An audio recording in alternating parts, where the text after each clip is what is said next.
warahmatullahi wabarakatuh. Selamat siang, salam sejahtera bagi kita semua.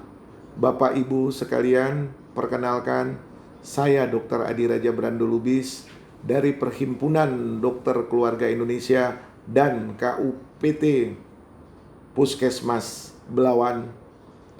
Hari ini saya ingin sharing tentang mengenai materi kiat sehat bagi penderita DM atau diabetes meletus dan hipertensi di era COVID-19 dalam menyambut era adaptasi kebiasaan normal. Apa itu diabetes? Diabetes merupakan keadaan yang timbul karena ketidakmampuan tubuh mengolah karbohidrat atau glukosa akibat kurangnya jumlah insulin atau insulin tidak berfungsi secara sempurna lagi di dalam tubuh. Diabetes meletus atau dibilang kita orang awam sama dengan kencing manis. Gejala dan tanda diabetes meletus yang pertama adalah gula darahnya tinggi atau kita bilang dengan KGD yang tinggi, rasa haus yang berlebihan, rasa lapar yang berlebihan, sering buang air kecil, mudah lelah dan mengantuk, bahkan komplikasi yang paling sampai ke penglihatan kabur dan berat badan yang menurun. Apa faktor dari risiko dari diabetes meletus? Yang pertama adalah riwayat keturunan. Yang kedua, obesitas atau kegemukan.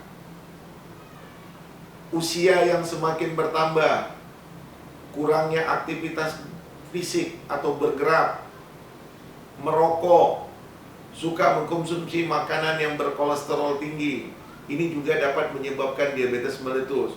Penderita hipertensi atau tekanan darah tinggi, masa kehamilan, ras yang tertentu, stres dalam jangka waktu yang lama. Komplikasi DM atau kencing manis, pertama bisa merusak ginjal, yang kedua infeksi, yang ketiga gangguan fungsi jantung, kerusakan yang keempat kerusakan pada retina, dan kelima adalah gigi goyang. Hipertensi. Apa yang dimaksud dengan hipertensi? Hipertensi yang kita definisikan dengan tekanan darah tinggi di atas 140/90 mg air raksa. Apa yang menyebab faktor resiko terjadinya darah tinggi atau hipertensi? Yang pertama itu adalah keturunan, umur, asupan yang tinggi garam, makan tinggi kolesterol atau lemak, obesitas, kegemukan juga, stres, merokok dan minum alkohol. Yang terakhir, kurangnya olahraga. Apa-apa saja gejala darah tinggi?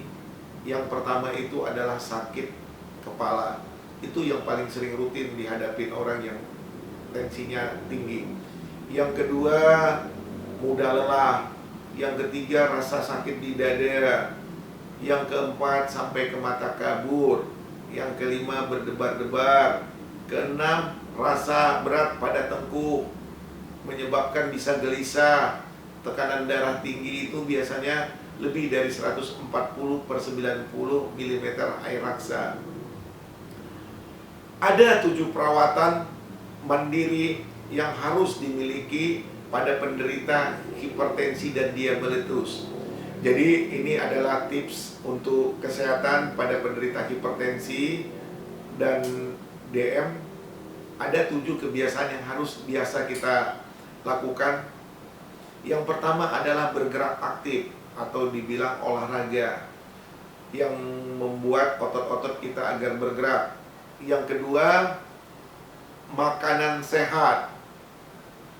Ya, makanan sehat. Yang tiga, perilaku sehat menghadapi penyakit. Yang keempat, pengobatan. Yang kelima, pemantauan. Yang keenam, pemecahan masalah. Yang ketujuh, mengurangi resiko. Iya. Tadi seperti yang saya terangkan terlebih dahulu, apa yang dibilang orang bergerak aktif. Bergerak aktif itu melakukan kegiatan yang menyebabkan otot-otot kita bergerak atau bekerja, baik terstruktur ataupun tidak struktur. Jadi di sini ada yang bertanya barangkali, kapankah kita boleh bergerak atau melakukan aktivitas fisik? Dulu sebelum kita COVID-19, aktivitas fisik itu baik dilakukan di pagi hari. Jadi kalau sekarang untuk 7 keterampilan mandiri pada pasien hipertensi dan DM, jam 10 juga kita bisa berolahraga. Ya. Jadi berolahraganya secara teratur di tiap hari. Oke. Yang kedua, manfaat aktivitas fisik ini barangkali adalah berat badan kita lebih normal atau berat badan kita lebih terkontrol, ideal. Yang kedua, tekanan darah kita terkendali. Yang ketiga, bisa menurunkan resiko keropos tulang atau osteoporosis pada wanita. Karena wanita barangkali lebih cepat atau lebih riskan untuk mendapatkan osteoporosis karena wanita mengalami menstruasi setiap bulannya. Yang keempat, manfaat dari aktivitas fisik ini adalah mencegah diabetes meletus atau DM. Yang kelima, mengendalikan kadar kolesterol. Yang keenam, meningkatkan daya tahan tubuh dan sistem kekebalan tubuh. Yang ketujuh, memperbaiki kelenturan sendi atau kekuatan otot. Yang kedelapan, memperbaiki postur tubuh. Yang kesembilan, pengendalian stres. Yang kesepuluh, mengurangi kecemasan. Jadi itulah dia manfaat-manfaatnya aktivitas fisik. Yang kedua, mengkonsumsi makanan sehat. Apa yang mengkonsumsi makanan sehat? Penderita DM dan hipertensi harus mampu mengelola dan patuh pola diet dan menu yang seimbang. Sayur-sayuran yang bervariasi, buah-buahan, biji-bijian, sumber protein dan minyak tanpa lemak. Jadi mengurangi konsumsi gula yang berlebihan sehingga karbohidrat, lemak yang tidak jenuh. Ini yang sangat dibutuhkan dukungan keluarga. Jadi pada penderita DM dan hipertensi, yang kedua ini adalah mengkonsumsi, ini yang perlu ya. Ini yang perlu kita tekankan. Yang ketiga adalah tadi perilaku sehat dalam menghadapi penyakit. Jadi pada penderita pasien DM dan hipertensi, selalulah berpikiran positif. Macam mana contohnya untuk berpikiran positif atau manajemen berpikiran positif? Pertama, barangkali berpartisipasi dalam kegiatan keagamaan, sehingga barangkali pikiran kita lebih positif. Rajin melakukan aktivitas fisik, meditasi atau beribadah, mengembangkan hobi, bergabung dalam sebuah komunitas, sehingga barangkali kalau kita bergabung dalam semua komunitas, kita barangkali bisa banyak masukan dari teman-teman komunitas kita, ya, atau sempat kita menulis. Jadi ini anjuran kami juga. Yang keempat, ini adalah sudah melanjut menggunakan terapi. Penderita DM dan hipertensi mengetahui dan paham kapan dirinya harus mengkonsumsi obat dan jenis obat. Seperti saya bilang, pengobatan pada pasien hipertensi dan DM adalah pasien kita yang menggunakan terapi yang hampir secara rutin, ya. Jadi mengkonsumsi obat-obat gula, mengkonsumsi obat darah tinggi, ya. Jadi ini peran keluarga juga yang berperan. Yang kelima, barangkali mengurangi resiko.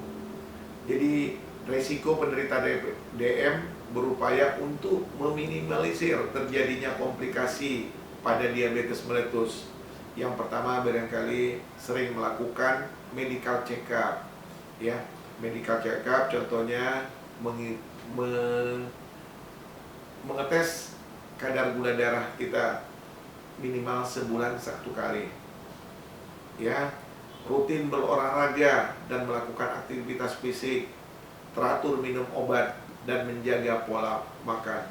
Ini barangkali untuk DM, untuk mengurangi resiko atau barangkali akan terjadi komplikasi penyakit yang lain di penderita DM. Yang kedua, penderita hipertensi, macam mana caranya untuk mengurangi supaya jangan terjadinya komplikasi yang sampai barangkali stroke. Yang pertama adalah rutin melakukan medical check-up seperti tensi, rutin berolahraga dan melakukan aktivitas fisik, teratur minum obat dan menjaga pola makan. Ya, tadi sudah kita bicarakan tentang dietnya. Macam mana cara pemecahan masalahnya?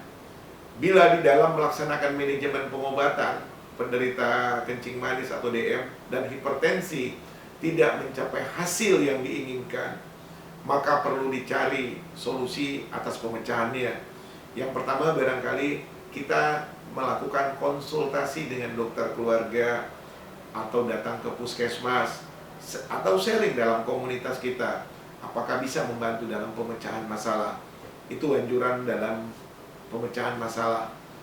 Yang pemantauan, yang ketujuh atau yang terakhir dalam pemantauan, penderita senantiasa harus memonitor kadar gula darah, level aktivitas fisik, asupan makanan, tekanan darah, kesehatan jantung, fungsi ginjalnya, kadar lemaknya, untuk memanage set scale.